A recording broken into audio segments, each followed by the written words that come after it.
Shalom and welcome to 2 Minutes of Torah. This year is entitled When Reality Hits You in Your Face. Previously, Chiddush, new idea from Rav Shmulevitz. He says, when the Medrash says, oh, you watch out from the Yom Adin, from the Day of Judgment when we're standing in front of God. It's going to be very hard for us. We're going to be overwhelmed. And we learn that out from Yosef's rebuke to the brothers, where the brothers were overwhelmed. Kini valumi panav. They couldn't speak to Yosef when they found out it was Yosef, and he gave them Mussar. So all the more so when we stand in front of God, it's going to be that way. So Shmuel says, what Mussar? There was no Mussar. Yosef just said, I'm Yosef. His father's still alive. So Shmuel said, the ultimate Mussar is not when a person goes in and says, you did this wrong, you did that wrong. It's when reality speaks to you and speaks clearly and harshly. Reality here was Yosef was alive. He was the king. His dreams were all fulfilled, and they were totally mistaken in how they viewed him and how they viewed the dreams. They viewed it as pure fantasy, and they were pure prophecy. And it screamed at them in the face. They were just overwhelmed that they were so far off. So this idea really carries us through our lives. Sometimes people give us mussar, a rebbe, a spouse, family members, workers, employers, employees will give mussar, and the mussar may have some effect, but really, reality is the ultimate mussar.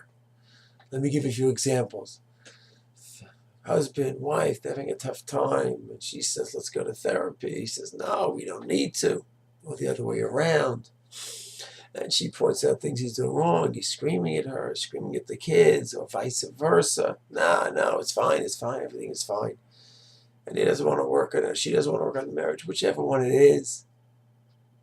And he's not accepting any mussar. Let's say she's the one who's pushing it forward. He doesn't want to accept mussar, he doesn't want to go for help, nothing. And one day, she opens up a tik in the Rabbanut. She opens up a case to file for divorce. This is a reality already. This is a reality. The reality is, in the Rabbanut, there's a tik, there's a file open where she wants to start the proceedings for divorce.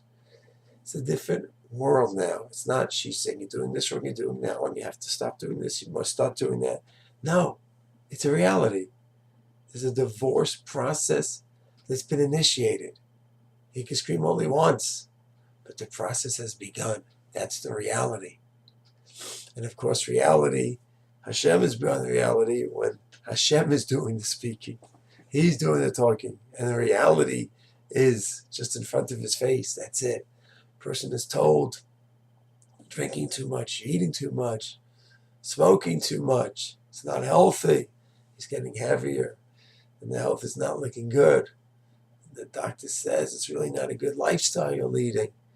And then one day, after being a chain smoker for 10, 20 years, the doctor says, I'm really sorry to tell you this. You have lung cancer. Rahman al-Islam. It's no longer in the framework of Mussar, of someone telling him something. There's a reality. There's a reality. Hashem, of course, is the source of the reality. And then it's a whole new level. Reality is spitting in his face, screaming at him. One last example. Person, child, young child in 6th grade, sitting horsing around in school, not taking it seriously. The Rebbe says you should learn more seriously. It's important for you, Chelaki and Olam Hazeh and Olam Haba. And Midos, it's not looking good the way you're acting to people. And here on your report card on Derech Eretz, it's not very pretty what it says on your report card. And you know what? 6th grade, 7th grade, it's a serious report card. That can affect getting into high school. Well, a high school kid is told this about regarding his college or yeshiva, where he's going to go in the next chapter in his life. And the kid's horsing around, not taking anything seriously, not acting properly to his rebbes, to his teachers.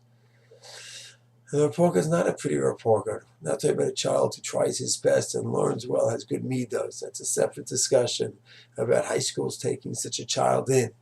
So you've had someone who's acting out. So that everyone gives Mussar in the 6th grade and 7th grade. But then it comes to interviews. The high schools are rejecting him. They're not even giving him interviews. They see his report card, meet those. He acts out, he disturbs.